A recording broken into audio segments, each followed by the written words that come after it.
My name is Abby Day. I'm doing 3rd grade science. The subject is force and motion, and my E is explore. So my teak for today is the students know that force can cause changes and that energy exists in many forms. The student is expected to demonstrate and observe how position and motion can be changed by pushing and pulling objects to show work being done, such as swings, balls, pulleys, and wagons. So this is my teak.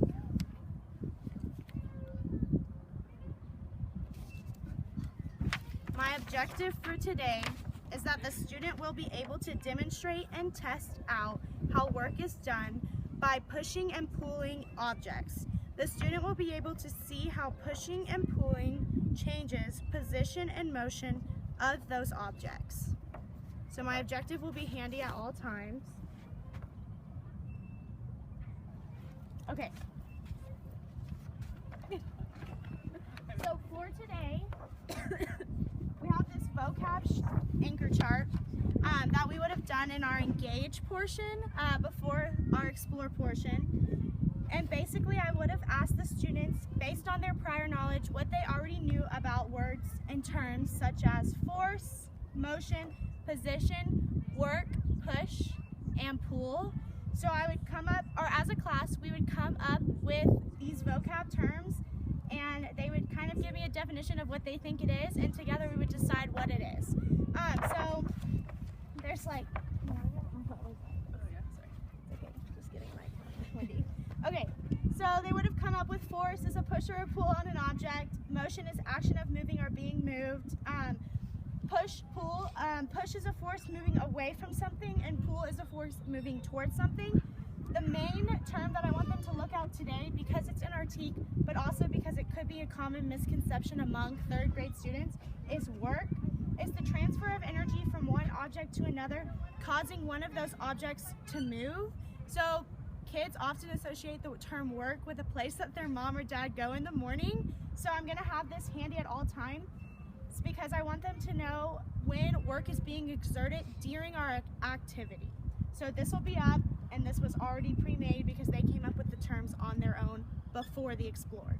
So today, for my activity, you partner students up. So today, Mary Ellen and Peyton are gonna be partners.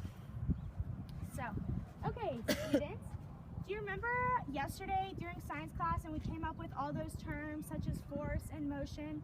Okay, well today we're going to test out force, motion, and work by pushing and pulling each other on the swing set. So, y'all are partners. Who wants to be on the swing first? I'm already. Okay, so, Peyton, I want you to give Mary Ellen a very little push. Perfect. Now, I want you to push her a little harder. Okay. Now, I want you to give her a really, really big push. Yes! Yes. Okay, so what did you notice? The more force I put into it, the further she went. Yeah, so the bigger the push, the further she goes. Okay, now we're gonna pull. So do you remember what a pull is? When you bring something towards you. Yes, so I want you to pull Mary Ellen just a little bit. Yeah? Okay. Now I want you to pull Mary Ellen a little bit more. Perfect. Now, I want you to use all the force you have left in you and all the energy you have and pull her even more. Woo! Okay.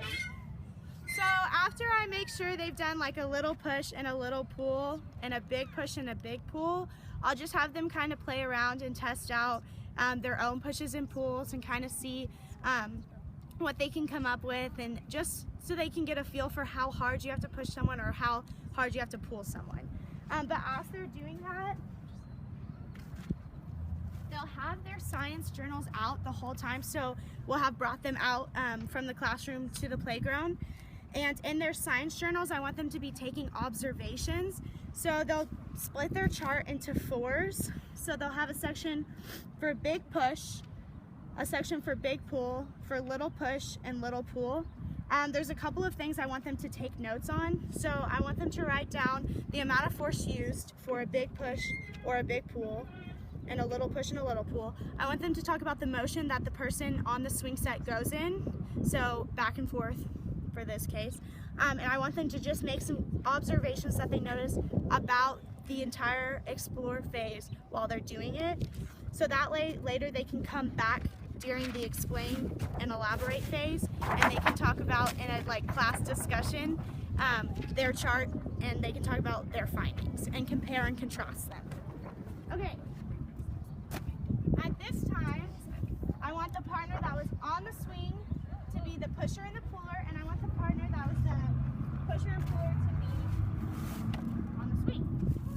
Okay, so Mariella, we're going to do just like we did, but I want you to kind of get a feel for it. Okay. So I want you to do a little push. Okay, now I want you to do a little bit bigger. And now I want you to do a really big one. Perfect. Okay, bring Peyton to a complete stop. Okay, now I want you to do a little pull. Okay, a little harder. And even bigger, the biggest one yet. Perfect. Okay, so now remember that term work that we talked about? Where Mom and Dad go to work? No, the other term, the scientific term work. So where is work being used during this? When I push her, Yes. and then when I pull her. Yes, and why is it being used? Because I'm using energy. So you're transferring your energy into the swing set to move Peyton, and you're causing Peyton, which is the object, to move, right? And then, so Peyton's motion changes. So what was her motion when she's right here? No, you No haven't motion. pushed. No motion. And then where does her motion turn to when you? Back and forth. Back and Forward forth and motion. backward. So when you pull her and you push her, it turns to a, what kind of motion? Back and forward. Good job. Okay, so I would give this group also a few minutes to explore. So Mary Ellen didn't have a chance to push and pull as much, so I'd let her do that and see how it works, and see kind of how much energy or how much work she has to put into pushing and pulling Peyton. And then we would move into the the explain stage, and that's when they would pull out their science journals and come together as a class and discuss their findings. So thank you.